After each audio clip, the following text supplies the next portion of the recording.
Okay. Good evening, YouTube. This is man George Page coming to you live on YouTube. Well, right now, like I said, we only have one more day left of Black History Month. As you know, February is the shortest month of the year, and usually have 28 days, but because of the leap year, we got 29. So I'm excited to squeeze maybe a few more Black History facts before we run out. So I'm gonna start with this lady right here, Miss Mary J. Blige. Now, coming up, I was a big fan of hers. I've seen the videos, The Real Love, I'm Coming Down, You Remind Me. I mean, and she was, and still, unlike so many other artists of that era, she's still going strong. There's only maybe a couple of handful of artists that came up in the 90s that still, doing it now in the new millennium, and she's one of them. But anyway, Mary J. was born Mary Jane Blige on January 11th of 1971 in the Boogie Down Bronx in New York City. Now Mary, when she was coming up, her family, moved to Savannah, Georgia, where she stayed till she was 7 years old. Now, at the time, she also started singing at that age, where she sung at the Episcopal Church in Richmond Hill in Georgia. Now, her mother was a nurse, and her father was a jazz singer. And she was the middle child of 3 children. She had a sister and a brother. But at a young age, Mary was sexually abused by a family friend. And then the abuse kept on going when she got to her teen years, when she was molested and sexually harassed. But Mary decided to take up boxing to defend herself. But because the pain of being abused and being harassed, Mary got into drugs, alcohol, and sexual promiscuous.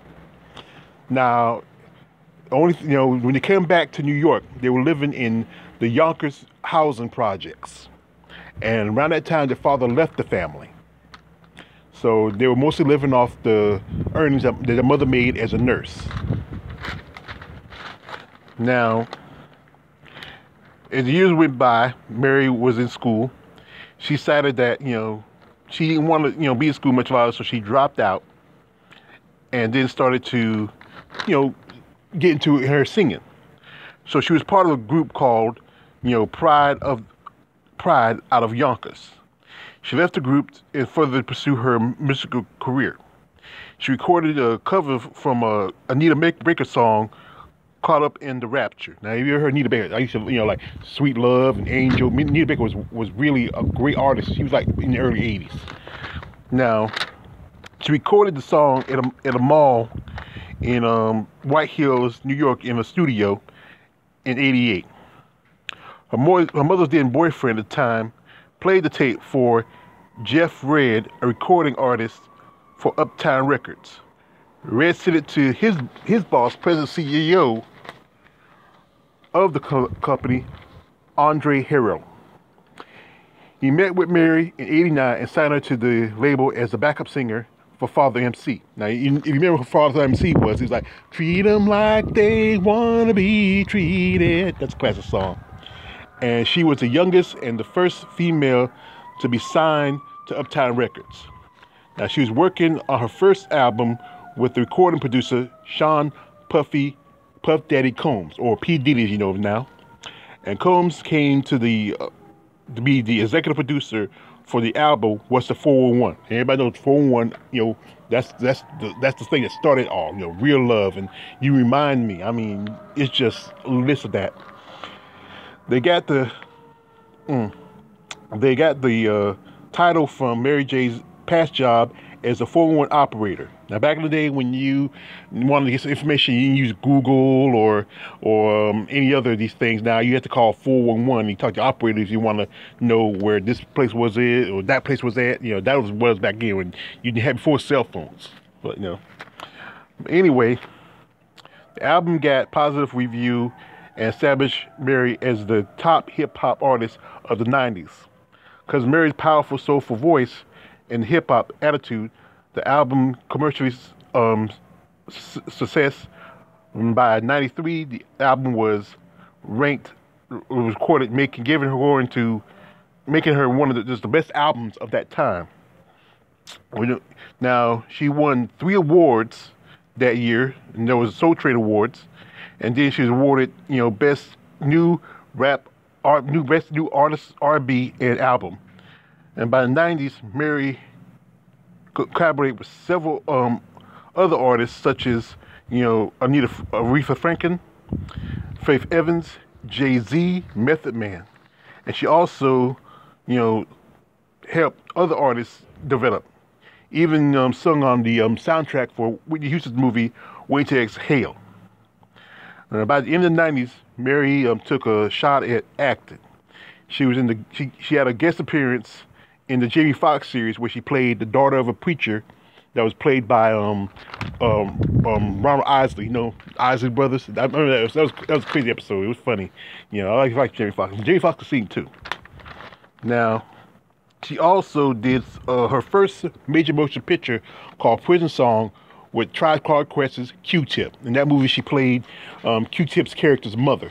And in that movie, the part in the movie where she had an argument and they put her into some kind of insane asylum. And if you ever saw the movie Prison Song, look at it. It's a pretty good movie. It's kind of heartbreaking too in a way. Now, she appeared in some more TV shows such as Lifetime's Strong Medicine. She also was on an episode of America's Next Top Model and the CBS series Ghost Whisperer.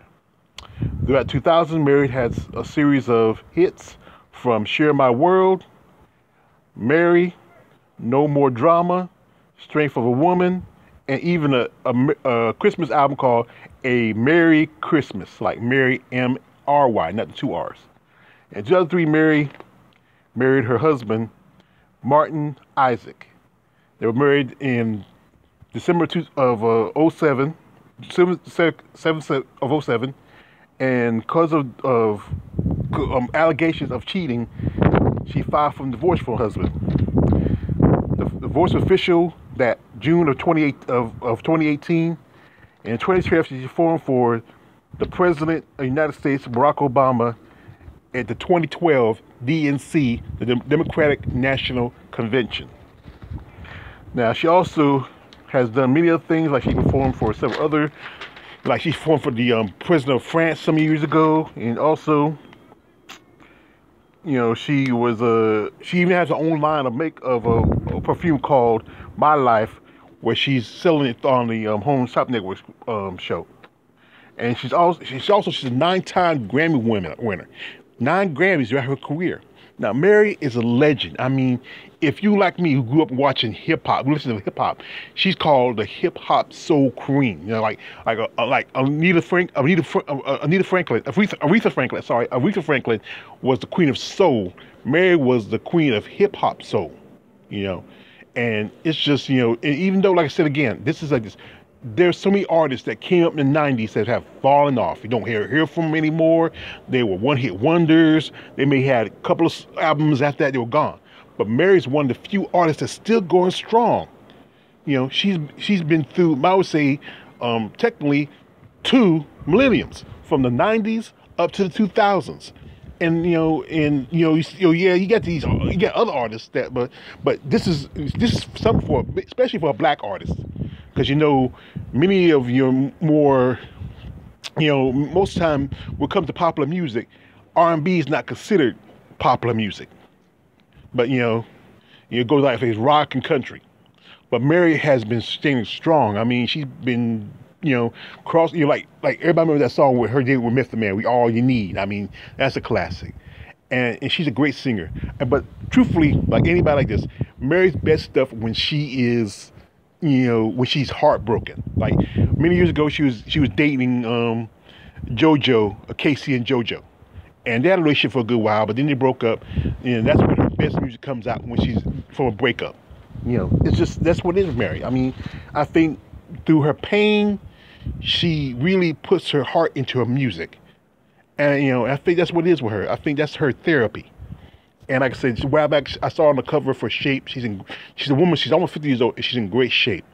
I mean, find that cover. She's on the cover of Shape. She's tight fit. That booty is round and tight. I mean, damn. I mean, she's still an attractive woman. She came a long way from the Bronx to Yonkers to singing for a president